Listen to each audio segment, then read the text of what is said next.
Welcome to good old Cleveland Street. Not really, but today it's good old Cleveland Street. Yes, we are at the Christmas Story House. So we're going to do the tour of the house. We're going to do the gift shop, the museum. But first, you have to go to the gift shop to get your tickets. So we're going to head over there right now. That Red Rider right here. That's Simon Eyes. First things first here, you have to go to the gift shop, and that's where you get your tickets for the tour. And it's actually really awesome. There's like the leg lamp, you could buy a leg lamp, you could buy all kinds of stuff, like little items from the movie.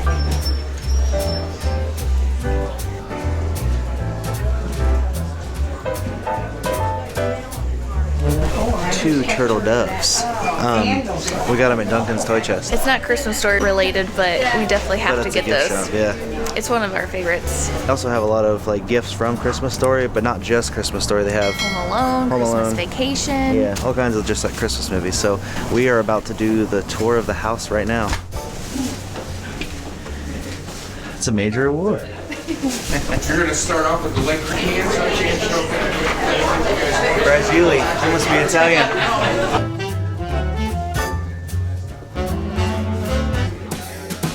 So this is the radio right here where they listen to Little Orphan Annie, and it was the only thing that could have pried Ralphie away from the electric sex gleaming, the soft glow of electric sex gleaming in the window. And here is the major award. Stroke the leg.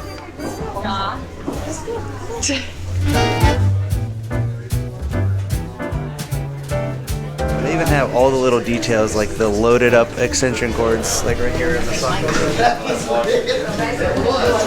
Shoot your eye out, kid. Look at that Red Rider right here.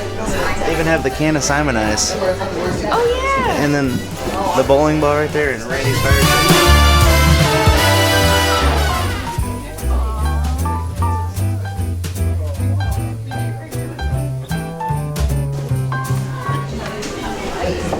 Here's where Ralphie came down in his little bunny pajamas. And we saw somebody do it right there, and it was like perfect freaking timing. Eat a bar of soap.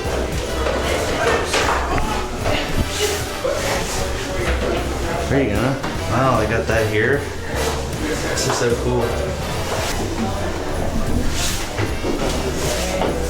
Oh, cool. Oh, that is cute. Little coat, the actor coat that's in here. Be sure to drink your Ovaltine. Whose room are we in? Randy and Ralphie's. Randy and Ralphie. This is so cool. Flash cord. It reminds me of Ted. I know.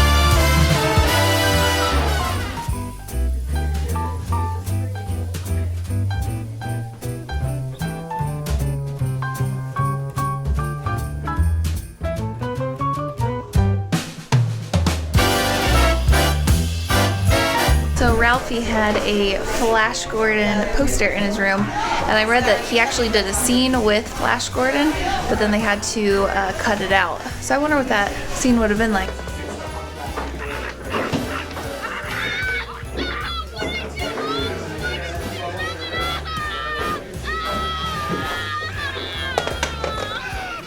You'll never guess who he heard it from. Your son. So it replays that whole scene right there where she says, she calls Schwartz's mom. That was cool. I know. Yeah, that's really neat. All right, now you go down the stairs and you end in the kitchen.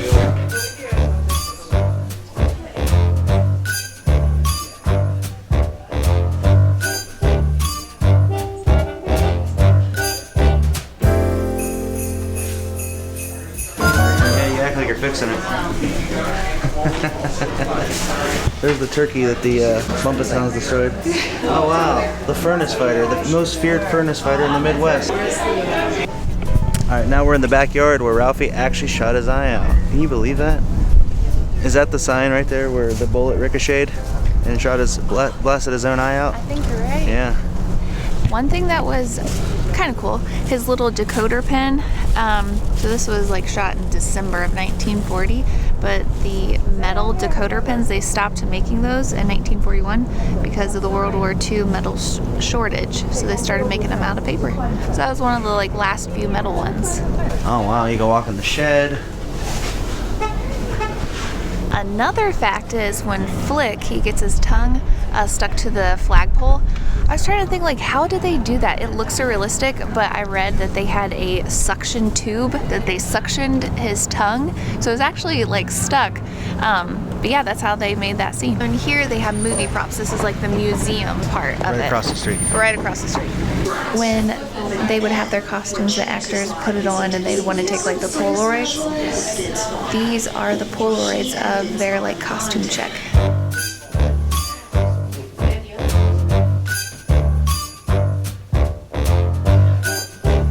That's just one of the 6 that they used for the Red Ryder movie pins. The whole story is based off of Gene Shepherd's actual childhood, and that is Gene Shepherd. He made a cameo in Higbee's department store while they were waiting on Santa.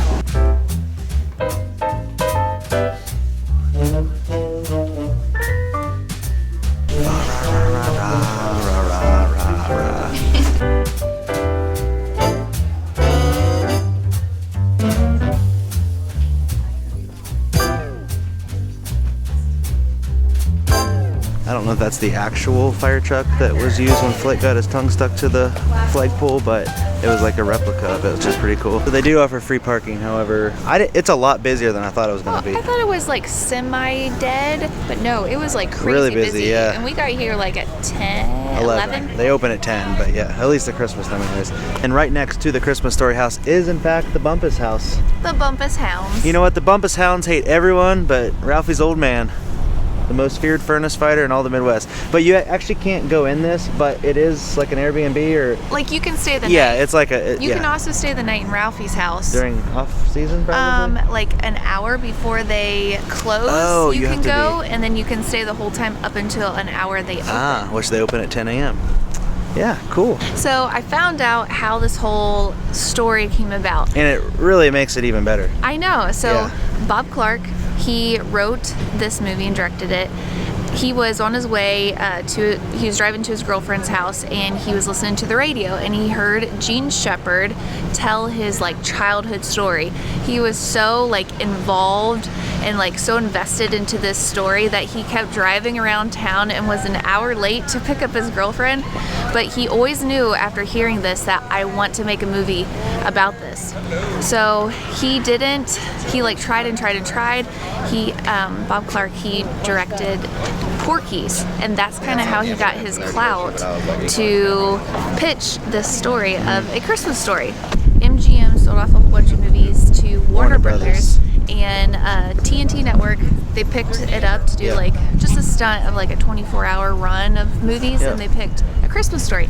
It became a tradition and it just stuck, so now you always have that 24-hour marathon. Yeah, on Christmas Day. This is really cool. I'm so glad we did this. I mean, you could probably do it an hour or less or a little more. We just took our time. Yeah, we just took our time, but I highly recommend doing this if you're in Cleveland. So they shot this movie in Cleveland and Toronto.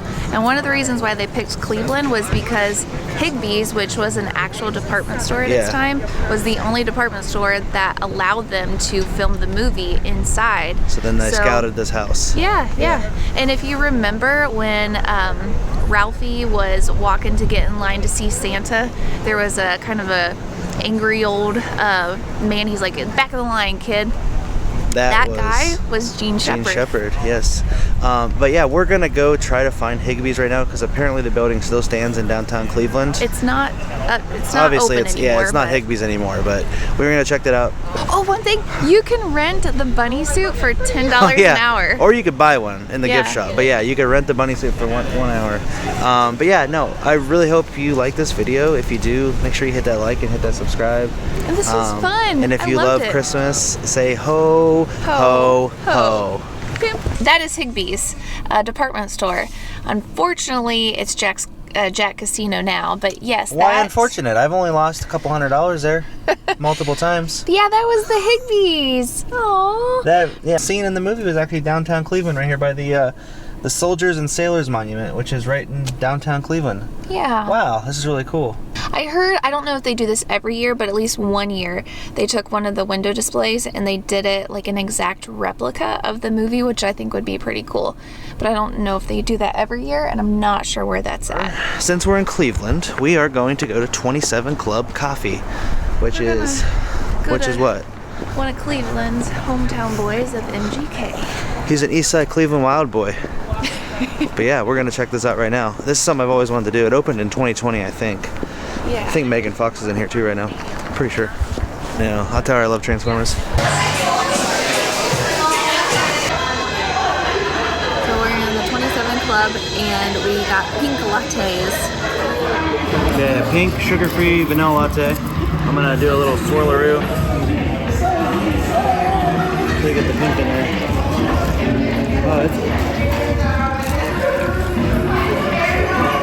I don't know, I thought it was gonna turn pink. That's really good. Yeah. And they got pink sugar around the rim. It's really good. I like it a lot. Wraps up our little time in Cleveland. I mean, thank goodness the Browns are not playing at home today because because the stadium's just right around the corner. So this is a really good spot. Well, it's actually at the Flats, so that's exactly where it's at in Cleveland And here. the amphitheater is like... Yeah, right here. it used to be called Jacobs Pavilion. I don't know if it's called that anymore. That's where I saw Angels and Airwaves and Taking Back Sunday and Head Automatica and the Subways right after I graduated high school. Ooh. But anywho, yeah, that was our little time in Cleveland. This is just bonus of the Christmas story. It has nothing to do with it, but The while we're lattes were here, good. I mean, it was a vanilla latte, but it was good. with pink milk, just flavored milk. But yeah, this is really cool. If you're in Cleveland and you like MGK, even if you don't really, I mean, It was still fun. They serve cocktails and food. yeah. But we had a big breakfast at the Broken Egg, or another Broken Egg, which I've never been either. That was good. That was good. There's some footage of that too. Thanks for watching. Make sure you like and subscribe if you enjoyed it. Talk to you later. Have a Merry Christmas. It's no longer King James, but that's where LBJ had his famous thing that took up the entire building there in Cleveland. Then when he left the first time, it was a Sherwin-Williams banner, and then he came back and it was back to LeBron, and now it's something else. Many changes over the years, sadly. One of the workers was talking about how there's a Dad dropped the Red Ryder BB gun by the fireplace, and the guy working there said that there's actually a camera right under the fireplace. That'll be in the end of the video, but yeah.